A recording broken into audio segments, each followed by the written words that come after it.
Wall Street has a secret. For over a century, a handful of massive traditional banks have completely controlled your money. They charge you hidden fees, pay you almost nothing in interest, and trap millions of young people in a mountain of crushing student debt. They built empires of marble and gold, assuming you would never have another choice. But what if you could put an entire bank, a brokerage firm, and a crypto exchange right inside your pocket? What if you could bypass Wall Street entirely? What started as a tiny experiment by a group of Stanford students to help pay off loans has mutated into an $8 billion financial monster called SoFi. Their ultimate goal? To become the Amazon of money and systematically destroy the traditional banking system. To understand how this app is killing the dinosaurs of Wall Street, we have to look at the massive trillion-dollar problem they decided to solve. The year was 2011. Mike Cagney and a small group of students at the Stanford Graduate School of Business noticed a massive flaw in the system. Federal student loans had insanely high interest rates, even for students at elite universities who were almost guaranteed to get high-paying jobs after graduation. The banks were treating these low-risk students like high-risk liabilities. So, Cagney asked a simple question. Why do we even need the banks? Stanford had wealthy alumni looking for good investments. The students needed cheaper loans. SoFi, short for social finance, was born out of a $2 million pilot program. The concept was elegant: peer-to-peer lending.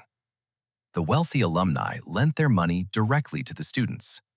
The alumni got a better return on their investment than a traditional savings account, and the students got a much lower interest rate than the banks were offering. It was a win-win. The banks, the ultimate middlemen who usually took a massive cut from both sides, were completely bypassed. The Stanford experiment was a massive success. 100% of the students paid back their loans. Soon, SoFi expanded to Harvard, MIT, and other top-tier schools. They were no longer just a school project. They were a rapidly growing fintech startup that was actively stealing the most profitable future customers right out from under Wall Street's nose. By 2017, SoFi was unstoppable. They were lending out billions of dollars, expanding into mortgages and personal loans, and bleeding the traditional banks dry. They even bought the naming rights to the NFL stadium in Los Angeles. But behind the scenes, the foundation was cracking. A massive scandal erupted. Reports surfaced of a toxic frat house corporate culture, complete with sexual harassment lawsuits and reckless management. The golden child of fintech was suddenly facing a PR nightmare, and founders were forced to step down, including CEO Mike Cagney. Wall Street smelled blood in the water. The big banks thought the SoFi experiment was finally over. But they were wrong. To save the multi-billion-dollar ship from sinking, the board brought in a heavy hitter, Anthony Noto. Noto wasn't just another tech guy. He was the former COO of Twitter and a former partner at Goldman Sachs. He knew Silicon Valley, and more importantly, he knew Wall Street. Noto ruthlessly cleaned house. He rebuilt the company culture from the ground up and refocused their ultimate mission. He didn't just want to be a lending company anymore.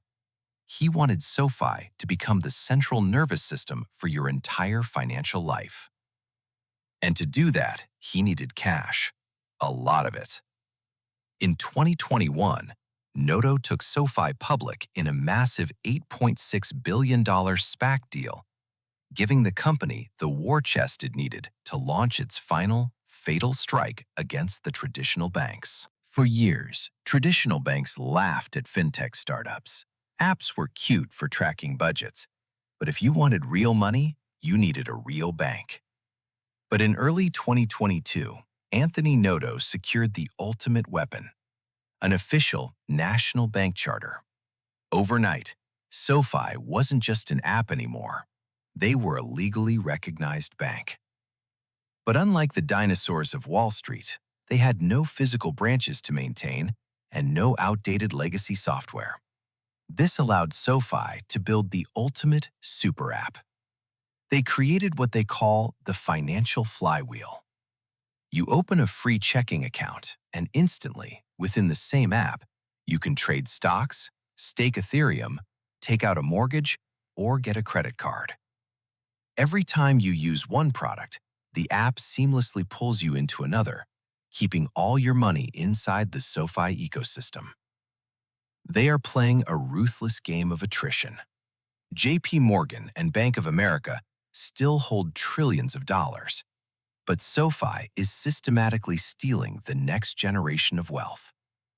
They started by rescuing students from crushing debt, and now they are armed to the teeth, ready to tear down the marble pillars of traditional banking once and for all. The only question left is, will Wall Street crush them first, or is this the end of the bank as we know it? I'm Behind the Bill. Thanks for watching. Don't forget to subscribe.